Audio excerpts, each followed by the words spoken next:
Last Thursday, we saw the Vibhuti Yoga, glory of the Lord, in sloka number 16 and 17. It is continued in 18 and 19 also.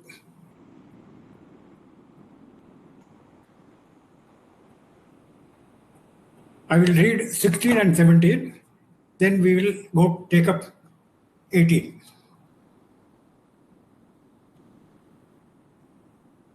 Aham kraturaham yajnaha swadaham aham aushadam mantroham ahameva ajyam aham agniraham kutam pitahamasya jagato mata data pitamakaha Vedyam Pavitra Monkara Riksama Yajurevacha. He says everything is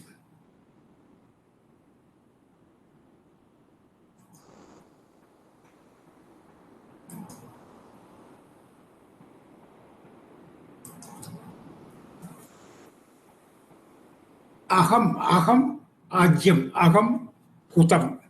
That means everything is Bhagavan only.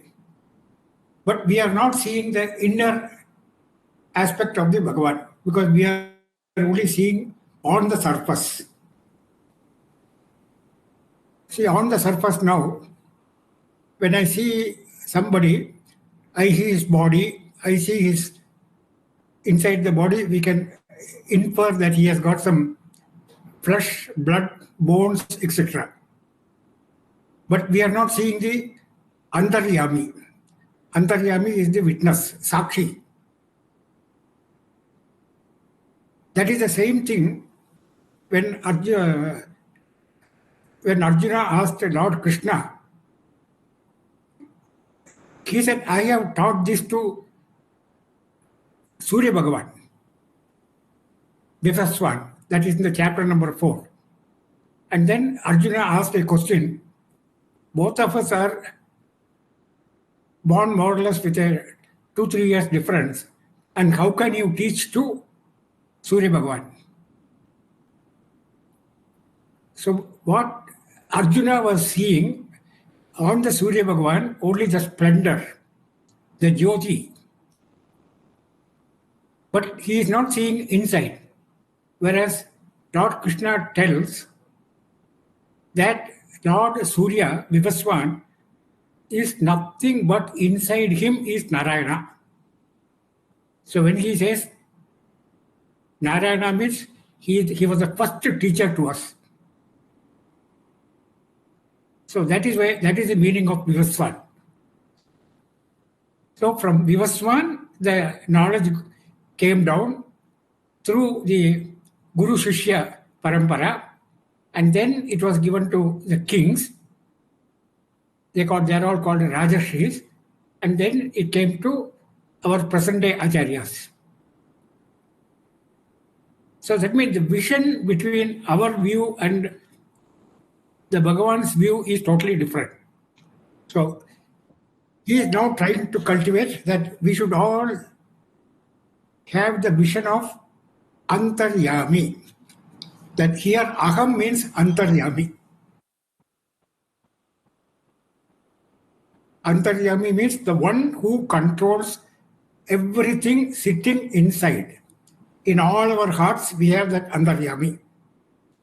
So that is what he says when we call it Samadhi. We call it a Samadhi, when we are able to merge with that Antaryami. From Antaryami, everything is coming out because that is the center. Antaryami is the center. Like waves, like bubbles. They are all water. If the water is not there, the bubbles will not be there, the waves will not be there. So similarly here, if the Antaryami is not there, then there is no question of body, mind, intellect, or ahankara, ego. So that is also not there. That means please note that we are all nothing but that Antaryami. Today we are not aware of this Antaryami. So here what Bhagavan says is, it is very difficult for you to know the Antaryami, the witness, but I am telling you, briefing you, that whatever we perceive through our sense organs and objects, they are all nothing but myself. The mind, everything is nothing but waves, like waves. So to bring that thing, he is talking about the Vibhuti Yoga. Because Vibhuti Yoga, through Vibhuti Yoga, we should go to Antaryami. So that is the thing. So now we're coming back to the 18th sloka. Gadir Bhatta Prabhuhu Sakhi Nivasaha Sharanam Sukrite. Everywhere we have to add Aham, Antaryami. Gati Bhatta Prabhuhu Sakhi Nivasaha Sharanam Sukrite. Second line, Prabhavaha Pralayaha Sthanam Nidanam Bijam Avyayam. So he has given about, in the first line 6, and in the second line he has given about 5. So 8 plus 6 plus 5, 11 vibhutis he has given here. So if you go look at each and every one, Gatihi. Gatihi means goal. What do you want to achieve in this world? Do you want materialistic comforts, or you want permanent peace? Satyam, Jnanam, Anandam. The choice is ours. Bhagavan is not deciding anything. So he says, Gatihi, my goal is moksham. Dharma, artha, kama, moksha. So moksha should be our goal of our life. Then he says, Bharta. Aham Bharta. Aham Bharta means I am the protector. In our English language, we call it Bharta means husband. Husband is the one who was protecting the entire family. Now the circumstances have changed because both husband and wife both are earning and the clashes are taking place. That is the reason why the number of divorces taking place is because the ego of both. They want to win who is the superior. But here he says, I am Prabhuhu.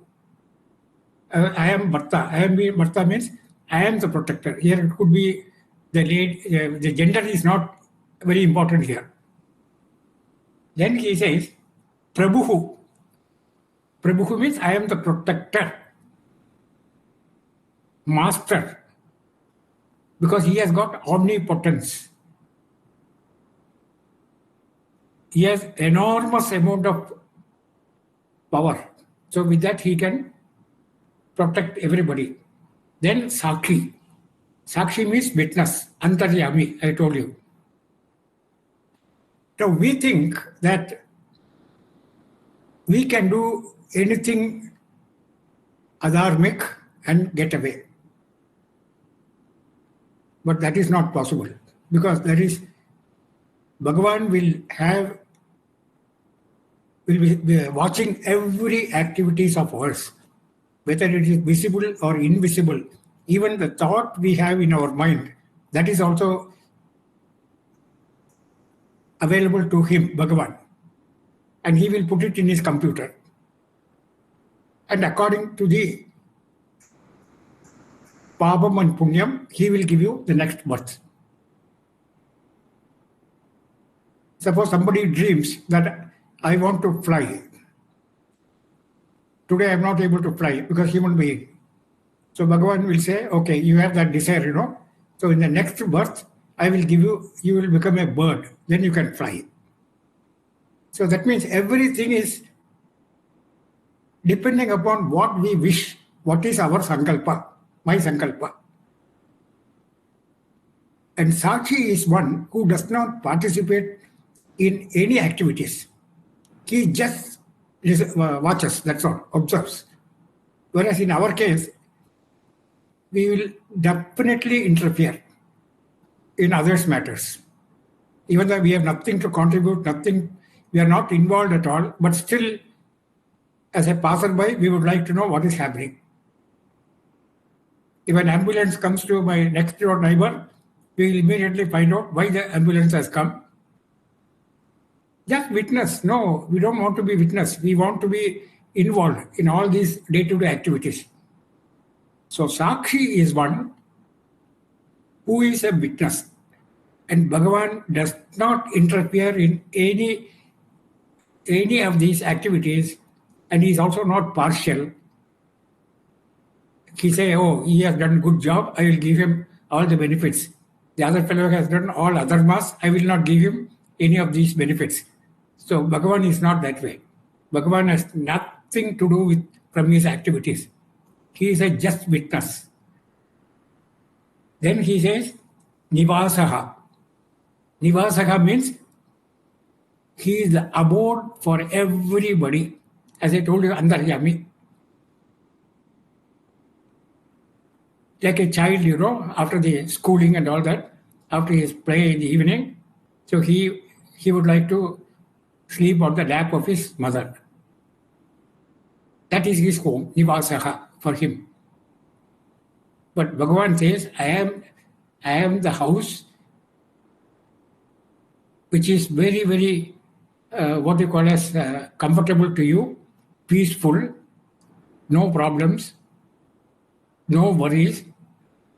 So why don't you come and be with me in my house?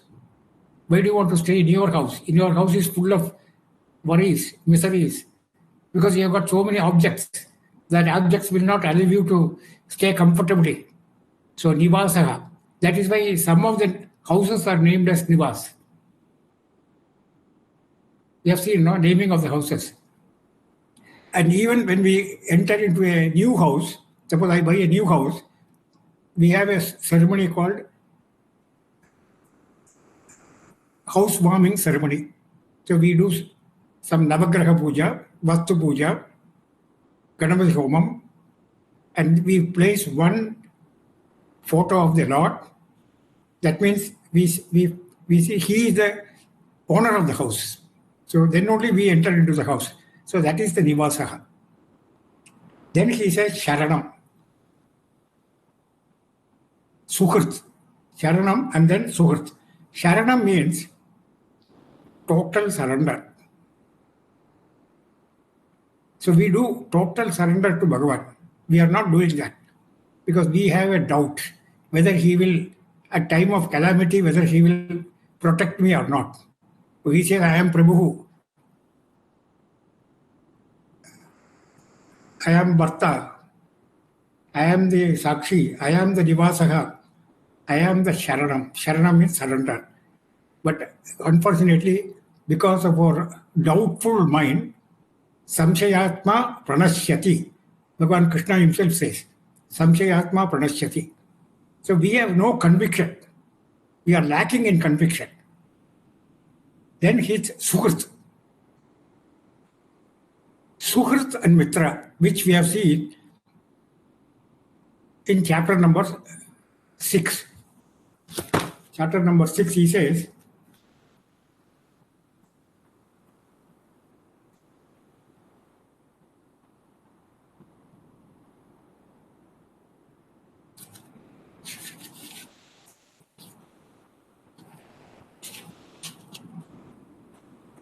Shloka number 9. Suhrin Mitrat Udasinaha Madhyastat Teshu Bandhushu. So he says Suhrt and Mitra. There is a subtle difference. Suhrt and Mitra. Mitra is a friend, very good friend. I know him well and he will help me when I need his help.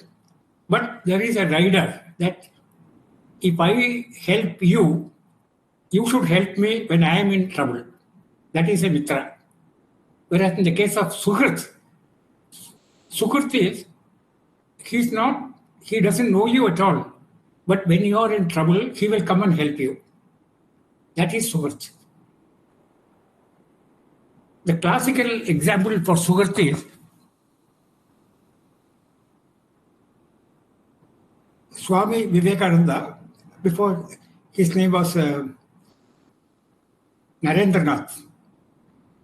So he was invited, he wanted to go and participate in the Parliament of Religions in Chicago.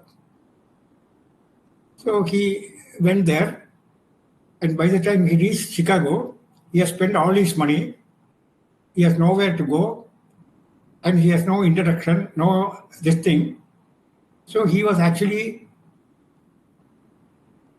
lying on a street corner and lamenting, crying.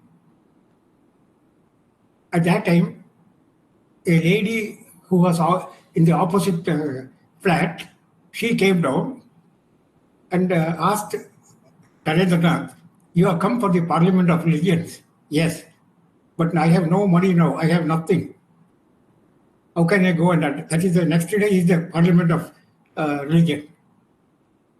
So she gave shelter to him, took him to her house, had a bath, food, and then he introduced him to one Professor Wright.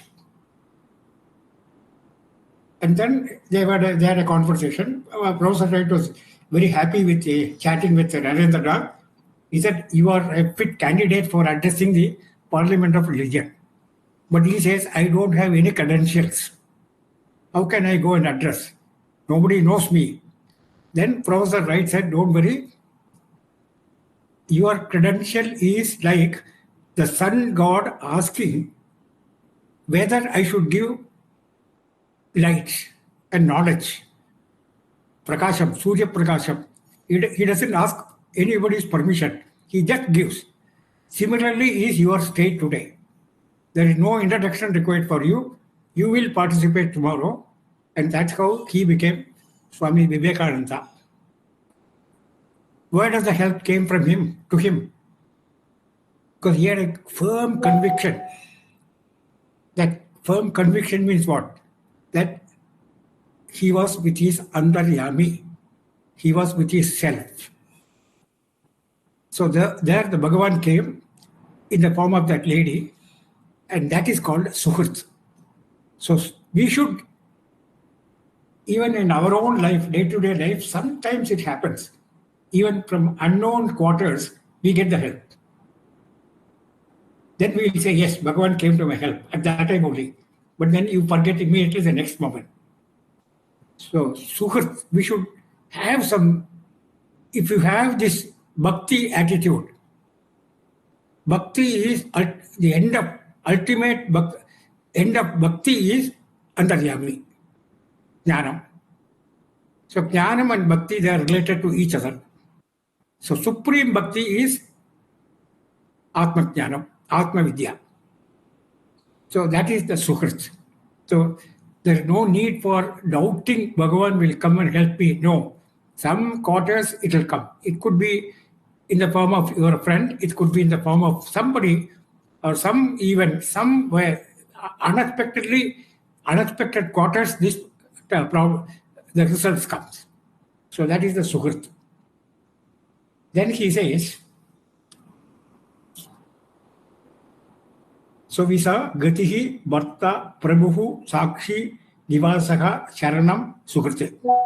So Bhagavan says, "I am everything. So please depend on me. Surrender to me." That's what Arjuna did in the second chapter. Then second line, Prabhavaha, Pralayaha, Sthanam. I am the creation of this Jagat. I am the maintenance of this world, and I am the Layasthanam. Prabhavaha, Pralayaha is Layam, Brahma, Vishnu, Shiva. So creation, maintenance, and destruction. So Prabhavaha, Pralayaha, Pradasthanam. When we say destruction, what is meant by destruction? It is not that he is going to destruct me. No. He is only going to remove our ignorance. That is called destruction. Remove our ignorance, and he will show you that you are not this body, mind, intellect, ahankaram. You are Brahman. Aham Brahmasmi. So to instill this thing, as I yesterday, last class I told you that when you eat the food gets digested. Digestion means what? It is converted into nutrients. That is called destruction. So it is not physical destruction. The body will automatically get destructed because of the nature, and there is no power in you to prevent this death. Death is as an ultimate end. Death is a fact. Death is not true. Like, when we eat food, it automatically gets converted into three parts: the nutrient part, then the waste part, then the conversion of blood and all that. So similarly here, prabhavaha pralayaha sthanam. Sthanam is maintenance.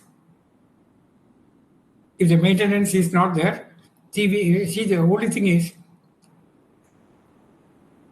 for the body, physical body, we give maintenance by way of sleep. When you have a good sleep, the body gets totally re-energized. But what about the mind? There's absolutely no effort being made for the mind to be still. Only in the deep sleep, your mind is also not active. The ahankara is not active. The intellect is not active. Sense organs are not active. The body, physical body, is not active. So that means you can be still. That means you can withdraw all these things within you and be stationary in the antaryami, in that witness, sakshi. It is possible. Daily we are doing. So that is what he says. That is prabhavaha pralayaka sthanam. So if we know the synopsis, the principle of this, then we will not worry about death. Physical death is impossible for anybody to resist. It is an automatic, it is nature, prakriti. Prakriti will one day take you out. Then he says, nidanam. Prabhavaha pralayaka sthanam nidanam. What is nidanam? Nidanam is a storehouse of treasures. If you got valuable items like diamond, all these things, naturally you will store it in a very, very secret place. So Bhagavan says, I am the storehouse of all your papam and punyam. So whatever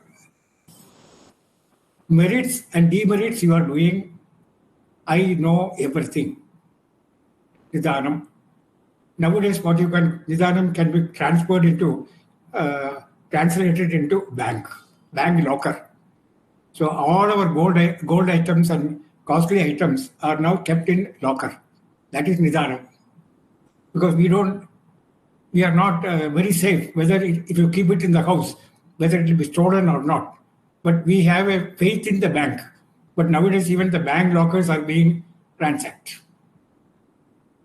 So it's a relative security. But whereas Bhagavan says, I am Nidanam. You depend on me, I am fully assuring you security.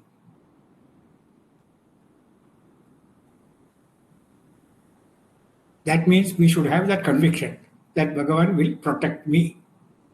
And then, Bijam Avyayam. Bijam Avyayam. This is also a beautiful word. What is Bijam? Seed. What is Avyayam? Imperishable. Seed is imperishable. How he says imperishable? Today, I take a mango seed and plant it. A mango tree comes. Now, can I use the same seed for growing another mango tree? No, because that seed is already destroyed. You cannot have another mango tree coming from the same seed. Whereas Bhagavan says, when I am the seed, imperishable seed, I mean, nothing happens to him, even though he creates the world, but he is not destroying himself to become the world. So that is what it means. Avyayam Bijam. Imperishable seed. So all these vibhujis are only indicating the glory of the Bhagavan. So please depend on Bhagavan. Please depend on any worldly objects on this Jagat. Now comes the 19th sloka. Tapam yakamaham varsham nagannami utrajami cha amrutam chaiva murtyucha sadasachaham arjuna tapami aham varsham nagannami utrajami cha amrutam chaiva murtyuhu cha sat asat cha aham arjuna. All the time you are talking about various worldly objects and all that. Now he says he is coming to cosmic. Tabami aham. Tabami means what? I am the sun which is tormenting you by heat. Tapami. Tapami means being scorched by the sun. Matra sparshastu kaunteya shita ushna sukha dukkadaha. In the second chapter he has given this. That means there itself he says I am. Matra sparshastu kaunteya shita ushna sukha dukkada agamapayino anityaha tan titikshasva bharata. There he has said that you have to tolerate because I am the sun. I am the scorcher. I am the one who is giving the rain, Varsham. He has a very interesting when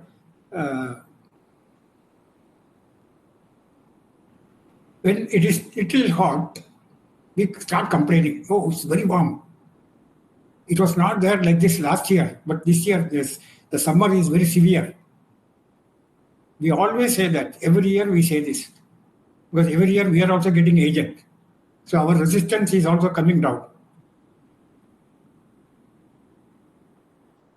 Tabami aham.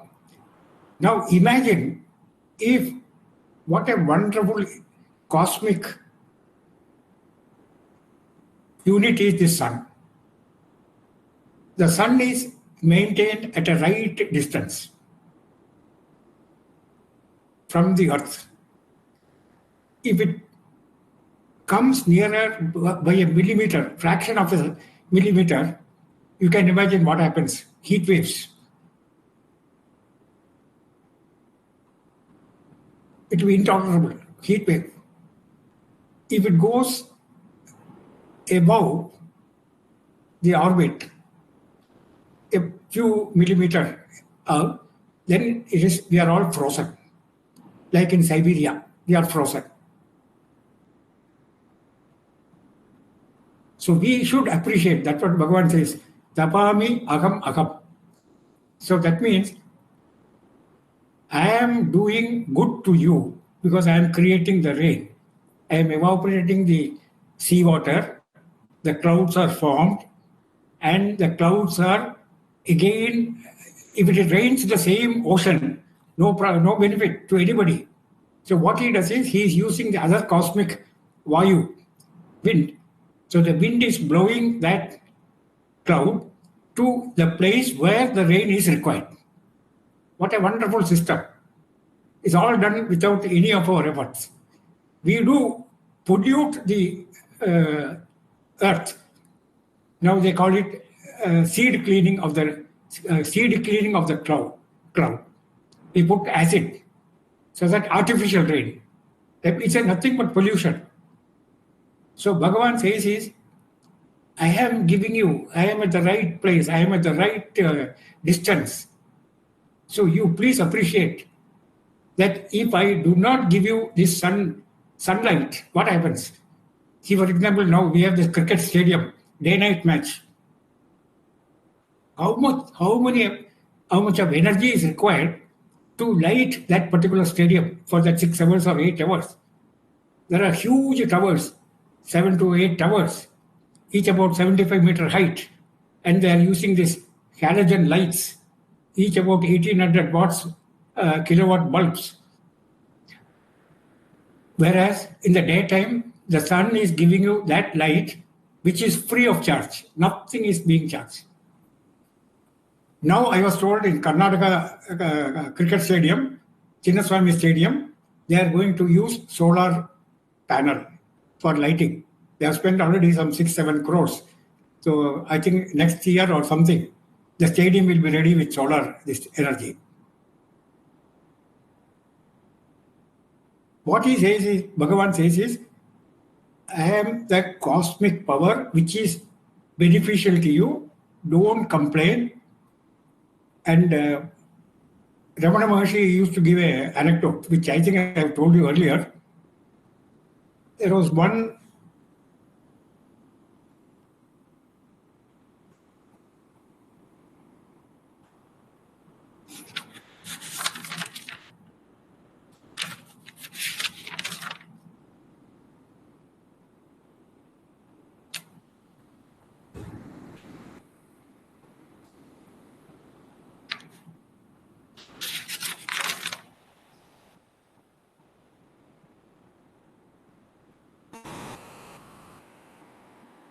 Jagadisha Shastri.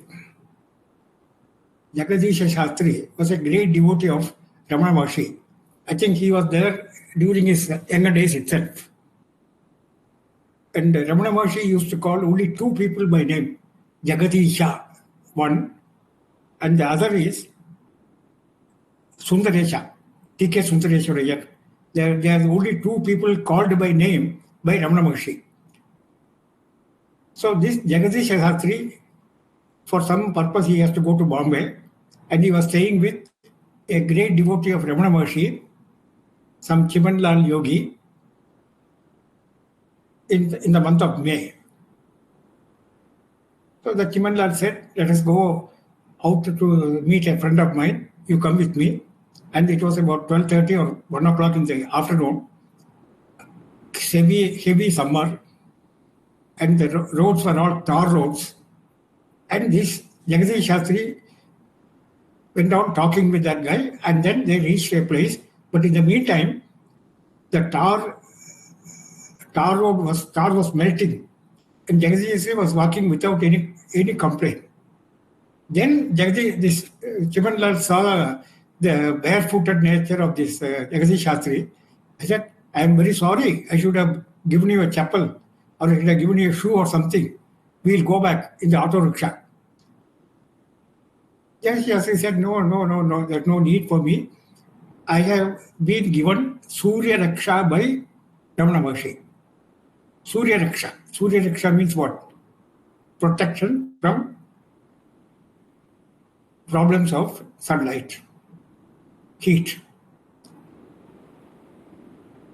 Then in the evening, that Chimanlal asked him, I have been also with Ramana Maharshi. He has never given any mantra diksha to anybody. How can you say that you got this Surya mantra? Then the Jagadish Shastri narrated the incident. One afternoon, Ramana Maharshi called Sundaresha, let us go out for a walk in the mountain. That was around 12 o'clock. And then they started. After about a few distances away, Jagadish Shastri could not walk because it was so 4 times the heat of Bombay in Tiruvannamalai in the afternoon.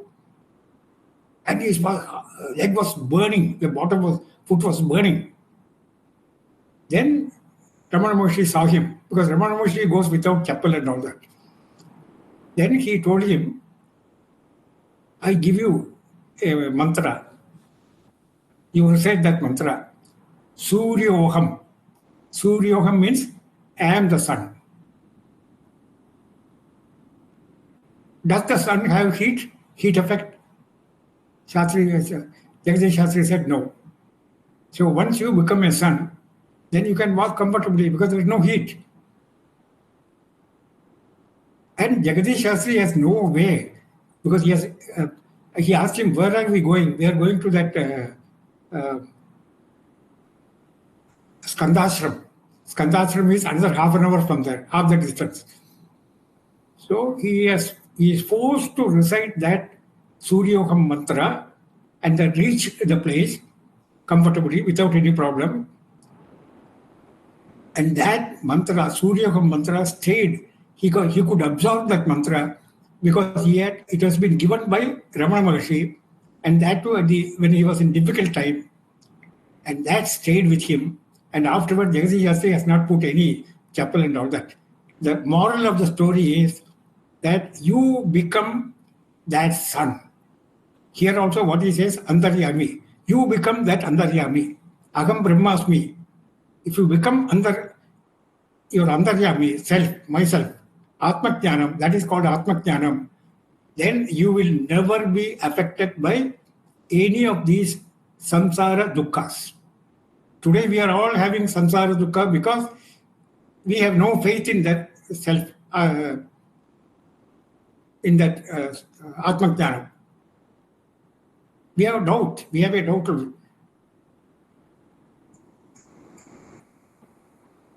So here what he says is that you become that. Once you become that, then you are saved from all these miseries of this life. So that is the meaning of this tapami ahamaham varsham, the rain. Rain also, if it has to come at the right time, at the right place. If it comes more, flood will come, damage the place. Even the crops will get damaged. But see how beautifully Bhagavan is regulating the entire cosmic system. Varsham, Nigrinami, he says, I am controlling, stopping sometime, and I am also Visrijami. When it is required, people they do Varno Japa and all that, at that time I give. Suppose if some dispute has to take place between two states, enough. The rain god can do that help. For example, Kaveri water now between Karnataka and Tamil Nadu. Bhagavan is not doing it purposely. It is not his Leela, no. So he says, Nibirnami Visarjami, Amrutam Chaiva Murtyucha. Amrutam Chaiva Murtyucha means Amrutam is immortality and Maranam means mortality. Murtyu means mortality. These are also me. If you know that he is immortal and I am mortal, that means why do you want to be afraid of death? So death, you need not be afraid of death at all. That's what he says here. So death is, I told you, it is not true. It is only a fact. Avadam cha mrityu cha sad asad. I am sat, existing, and asat, I am not existing. So that means now he has given a few samples of Vibhuti Yoga in these verses. But the 10th chapter is totally devoted for Vibhuti Yoga. So that we will be doing it after this 9th chapter is over. We will be taking up that one. So this is only a sort of a trailer for all of us to know what is going to come in future. Now, next sloka from 20th onwards,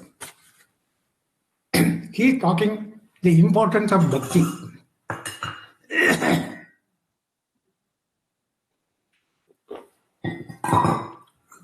The importance of bhakti. What is bhakti?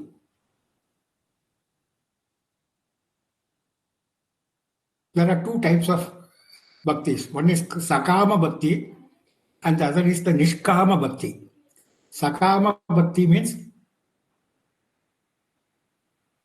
all bhaktis are God related.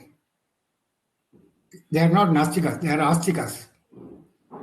But they use God, in the case of sakama bhakti, they use God to get whatever they want to achieve, obtain. So Bhagavan is an instrument, And the final object, what you want, is your sadhyam, is the goal. They are called Sakama Bhaktas. Then the second type is called Nishkama Bhakta. After doing Sakama Bhakta for some time, he gets graduated. Graduated to what? He says, why should I go for worldly objects, worldly goals? My goal will be Bhagavan himself. God is my goal. When God is my goal, that means you have no desires. That is called Nishkama Bhakti. Even here, in the Nishkama Bhakti, what happens is, you want Bhagavan. If you ask him, why do you want Bhagavan? Because I have to be happy. That means your ultimate goal is happiness. For that also you are using Bhagavan. But slightly better because his goal is Bhagavan. Here, and the ultimate Uttama Bhakti is called Madhyama Bhakti. Uttama Bhakti is, there is no difference between me and Bhagavan. We are one. Aham Brahmasmi.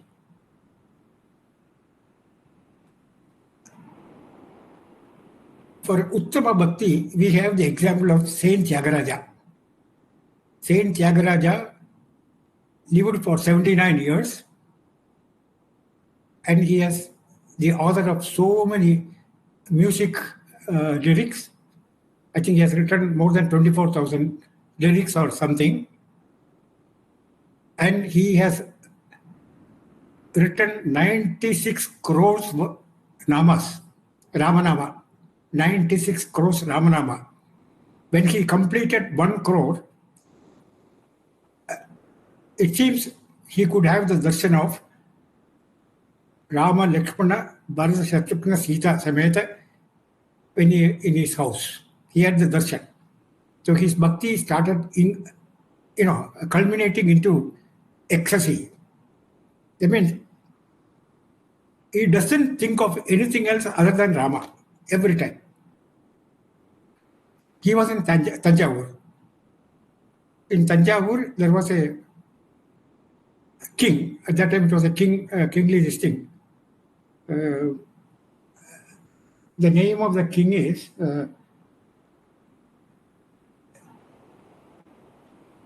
Sarobji Raja. Maharaj. Sarfolji. Sarfolji Raja. Correct. So he heard about Tyagaraja's kritis and all that, and he sent for him. As a Raja, he sent a lot of riches and the palace, the chariot and all that. And Tyagaraja said, I can only visit Rama. Wherever Rama is there, I will visit, but I will not receive any king and all that. And his brother, Tyagaraja's brother, was after money. He said, you are a fool. The king is inviting you. There are so many people waiting to be called for. Nowadays, all the musicians and all that, they are looking for Oscar award. Whereas this man is absolutely... At that time, he made a song in the Raga Kalyani. I will ask Lakshmi Krishnan to recite, sing the song. Then I will give you the meaning of that song. Lakshmi.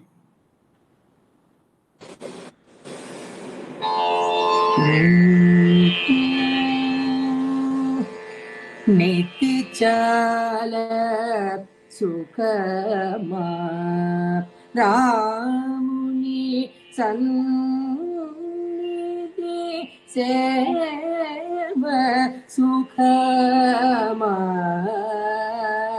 Nitya mugabu manasa nidhi chala sukhama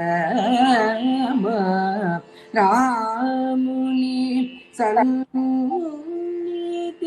seva sukhama Nitya mugabu manasa nidhi chala Sukhama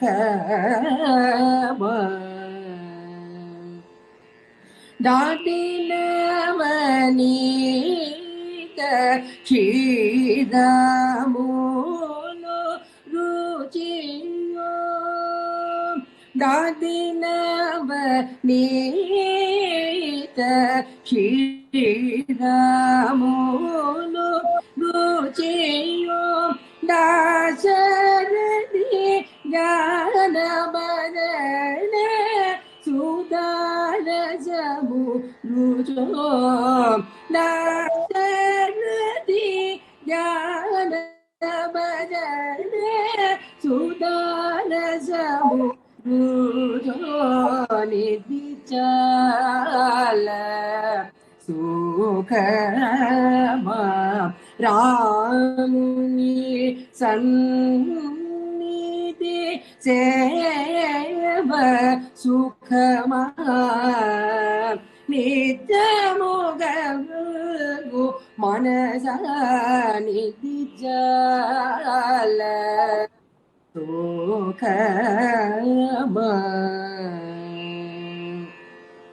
Dhammashama Manu Ganga Snanamu Sukhama Dhammashama Manu Ganga Snanamu Sukhama Kadama Durvishaya Upasnanamu Sukhama Mamata Badanaluda Narastuti Sukhama Mamata Badanaluda Narastuti Sukhama Sudapati Jagadaja Nutoni Sitana Sukhama Sudapati Jagadaja Nutoni Kitana Sukhama Nidichala Sukhama Ramuni Sannidhi Seva Sukhama Nityamugavu Manasa Nidichala Sukhama. Thank you. Thank you, Lakshmi. Now, the meaning of this song is the Pallavi. Are riches more pleasant, or the worship of God Rama more pleasant? Are riches more pleasant, or the worship of God Rama more pleasant? Anupallavi. Are milk, curd, and butter tastier, or is the juice of nectar of thinking about Rama tastier? Are milk, curd, and butter tastier, or is the juice of nectar of thinking about Rama tastier? And then the Charanam. Is the bath of in Ganges with full control of mind pleasant? Is the bath in Ganges with full control of mind pleasant, or is the evil bath in the well more pleasant? Is the praise of man tied with selfishness pleasant? Is the praise of man tied with selfishness pleasant, or is the singing of songs on God Tyagaraja more pleasant?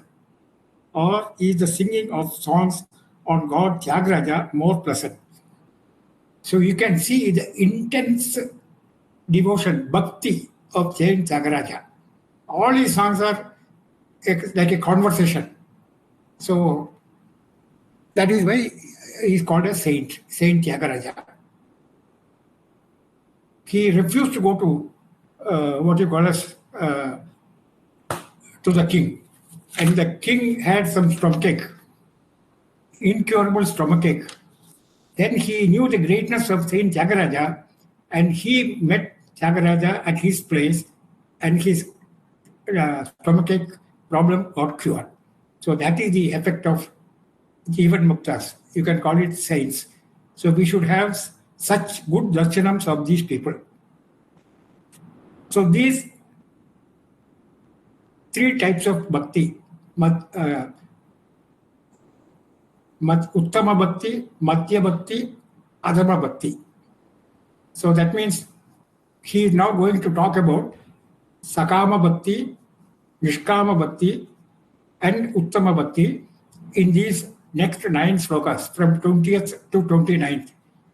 20th and 21st is slokas giving Sakama Bhakti. Sakama Bhakti. What is Sakama Bhakti? We are using Bhagavan as a tool. And then Bhagavan will give you whatever you want. So Bhagavan will appear in front of you, and he said, I have a shop where I have Sakama Bhakti items, Nishkama Bhakti items, and Uttama Bhakti items. Sakama Bhakti means whatever I want to enjoy, pleasure. If you give a small child means, about 3-4 years old, a gold biscuit and a real biscuit. Real biscuit means eatable biscuit. Gold biscuit and eatable biscuit. The child will pick up only eatable biscuit because he is not worried about, he doesn't know that gold biscuit can buy innumerable number of eatable biscuits. That knowledge he does not have. That is exactly what we all have today. If Bhagavan comes and says, you want moksham or you want this samsara, we will say moksham, we will take it later. We don't want moksham right now because I have still lot of responsibilities to be completed. So let me finish all that. By the time this fellow will be no more. Then you have to take punarapi jananam, punarapi maranam. So that is a never-ending cycle. So the choice is yours. Bhagavan says, I don't decide anything. I give you the shop. I got all these items. You come and shop what you want. That I will give you. If you ask for moksham, I will give you moksham. If you want samsara, you get samsara. You want to see the cricket match at your house, okay, I will give you a television set with all the gadgets and all that. Then again you can ask, the power cut should not be there because then the match will get interrupted. So that means Bhagavan is very flexible. So there is no question of you are blaming Bhagavan for all your problems. We have the habit of blaming everything on others. If I do not get what I want, I blame my neighbor. I blame this thing. There is a saying, to